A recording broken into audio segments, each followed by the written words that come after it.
राधे राधे सभी को, स्वागत है आपका फिर से हमारे ब्लॉग में। और मैंने आज सामने से राधे राधे नहीं बोला क्योंकि मैं भूल गई थी। मैं अक्सर काम में पढ़ के भूल जाती हूँ कि सामने मैंने कैमरा ऑन कर रखा है। तो मैं जल्दबाजी में थी और मैंने आलू चढ़ा दिए थे उबलने के लिए और छाछ पैकेट से निकाल लिया था और साइड में अपने ठाकुर के लिए पानी गर्म होने रख दिया था क्योंकि अभी गुनगुने पानी से मैं इनको नहलाती हूँ।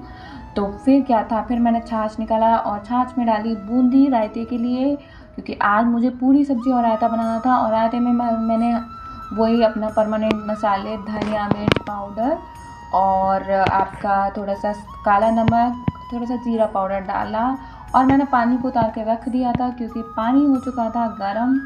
और फिर मैंने चमचे को रखा गरम होने के लिए, छौके के लिए, क्योंकि रायते में जब तक छौका नहीं लगे तब तक आनंद ही नहीं आता। फिर मैंने आटे को भी लगा दिया था क्योंकि मुझे पूरियाँ भी बनानी थी और इधर चमचा भी गरम होने वाला ही था। फिर आटा हमारा लग के हो चुका था रेडी और मैं आ गई थी अपने चमचे के पास, देखा गरम हो चुका है तो फिर मैंने उसमें डालने के लिए तेल निकाला क्योंकि छाछ में छौंका जो लगाना था।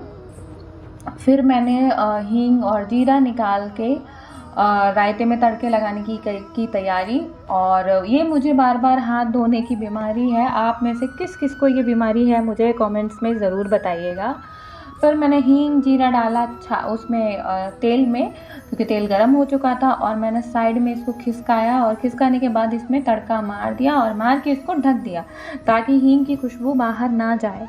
फिर मैंने लोइयाँ एक एक करके तोड़ के रख ली थी क्योंकि मुझे पूड़ियाँ बेलने से पहले लोइयाँ तोड़ के, क्योंकि और तो कोई है नहीं साथ देने वाला, तो सारी लोइयाँ तोड़ के रख दी।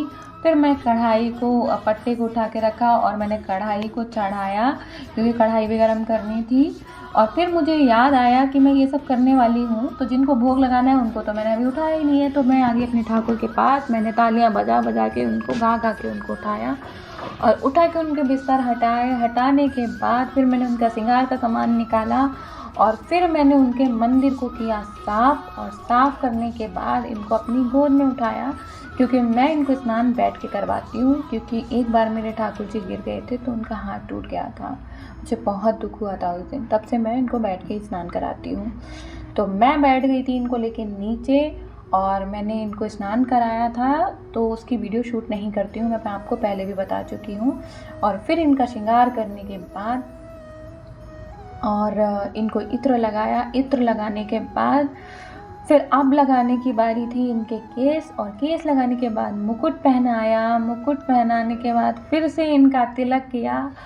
और क्योंकि मुझे सेटिस्फेक्शन नहीं मिलता जब तक इनका पूर्ण रूप से श्रृंगार ना हो जाए, तो फिर ये बहुत ही ज़्यादा प्यारे लग रहे थे हमारे ठाकुर और ठाकुरानी। और ठाकुरानी को मैंने वापस से चुनरी उड़ाई और दोनों की नज़र उतारी क्योंकि ये बहुत प्यारे लगते हैं। ये हमेशा प्यारे लगते हैं लेकिन श्रृंगार करने के बाद तो ये देखो मंद मंद मुस्कुरा रहे हैं। फिर मैं आ गई थी रसोई में और आलू को उतार के मैंने साइड में रखा, गैस जला के कढ़ाई को रखा गर्म होने के लिए। और फिर मैंने तेल निकाला, इसमें रिफाइंड ऑयल निकाला डालने के लिए कढ़ाई में, क्योंकि मुझे पूड़ियाँ सेकनी थी। तो फिर मुझे बार बार ये हाथ धोना पोंछना ये मेरी बीमारी है ही, तो इसके साथ काम करते हुए मैंने सारी पूड़ियों को बेलना स्टार्ट कर दिया और बेल के सारी पूड़ियाँ डाल दी थी। फिर मैंने सेकना किया आरंभ और पूड़ियाँ सेक के सारी ही सीख चुकी थी, कुछ ही रह गई थी। तो पूड़ियाँ सेकने के बाद अब थी आलू छौंकने की बारी, क्योंकि मुझे मेरे ठाकुर के लिए प्लेट भी लगानी थी। तो आज मैं मेथी से नहीं जीरे से आलू छौंक रही हूँ क्योंकि जीरा ही ऊपर रखा था। तो मैंने जीरा डालने के बाद कढ़ाई में आलू को छोड़ दिया, फिर सारे मसाले डाले उसमें, मिर्च और नमक वगैरह डाल के। और फिर मैं अब लगाने की बारी थी प्लेट की, तो मैं प्लेट लगा के मंदिर ले जाने वाली थी क्योंकि हमारे ठाकुर हैं छोटे तो उनको भूख लगी होगी। और मैं प्लेट लगा के मंदिर में ले आई थी और मंदिर में लाके मैंने दिया जलाया, फिर इनको भोग लगाया, फिर अपना भी भोग लगाया क्योंकि मुझे भी बहुत तेज़ भूख लगी हुई थी। और इनको दर्पण भी दिखाया। अब हो गई थी शाम, तो मैं निकल गई थी मार्केट और देखो मार्केट का व्यू कितना सुंदर आ रहा है। फिर मैंने शाम को लेट दिया हो गया था तो लेट दिया जलाया, उसका वीडियो शूट नहीं किया। फिर इनका श्रृंगार उतारा, श्रृंगार उतार के इनके कपड़े निकाले और हाँ इनको झूला झुलाया जो कि मैं डेली झुलाती हूँ। और साइड में इनका भोग रखा था ठंडा होने के लिए। फिर मैंने इनको गोद में उठा के सिंहासन पे किया विराजमान। और इनका झूला किया साइड में और विराजमान करके इनको फिर से मैंने ओढ़ा दिया, क्योंकि इनको सर्दी लगती है, अभी सर्दी का सीज़न है।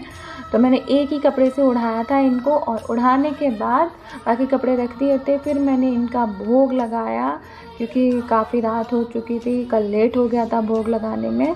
और फिर मैंने तिलक भी लगा दिया, क्योंकि श्रृंगार छुड़ाने के बाद मुझे थोड़ा ना अजीब सा लगता रहता है जब तक माथा छूना हो, तो मैं वापस से थोड़ा सा लगा देती हूँ। तो फिर मैंने ठंडा करके इनको भोग लगाया, फिर अपना भी भोग लगाया था, काफ़ी रात हो चुकी थी। और अपना भोग लगाने के बाद फिर मैं वापस से आई थी इनको शयन कराने के लिए, इनको शयन कराया। और आपको हमारी सेवाओं में अगर कोई त्रुटि लगती हो ना, तो आप ज़रूर बताइएगा।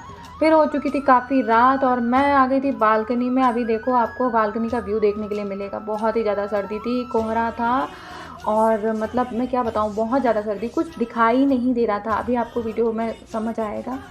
तो फिर मैं तो भाई झटपट से सोने जा रही थी, क्योंकि इनको तो शयन करा दिया था। और शयन करा के मैंने बालकनी का जो व्यू था मैंने वो बाद में दिखाया है, वो भी आपको देखने को मिलेगा।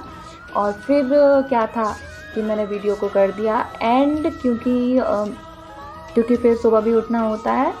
और आपको हमारी सेवाएं अच्छी लगती हों, वीडियो को लाइक कीजिएगा, चैनल को सब्सक्राइब कीजिएगा। हमारी और सेवाएं और कथाएं सुनने के लिए मिलते हैं। राधे राधे।